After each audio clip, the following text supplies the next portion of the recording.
આજે તો સવારમાં કપડાં ધોવાઈ ગયા, પછી કપડાં કાંઈ વધારે હતા નહીં, તો મારે ઉપરના ધાબે સૂકવવા નહોતું જવાનું, તો મેં કપડાં લઈ અને સામેના ધાબે કપડાં સૂકવી દીધા. અને હું ઘરમાં આવી તો મારે બેડશીટ સરખી કરવાની હતી. બેડશીટને પહેલાં મેં ખંખેરી નાખી અને બધી બાજુથી વ્યવસ્થિત પાથરી દીધી. પછી તો મારે આ ડબ્બો તોડી અને તેલ કાઢવાનું હતું.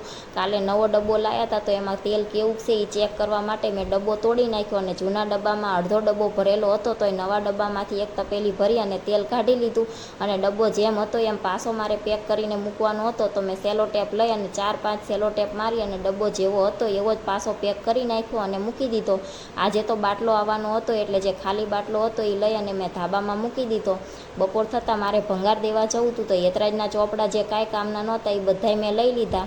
અને હું ભંગારમાં દેવા જતી હતી ત્યાં તો આ પગ લૂછણિયું મેં ખંખેર્યું, ત્યાં તો એની હાલત સાવ આવી થઈ ગઈ હતી. એટલે મારે હારે આસનિયું લાવવાનું હતું અને આ કોરોના બોલ પણ લાવવાના હતા.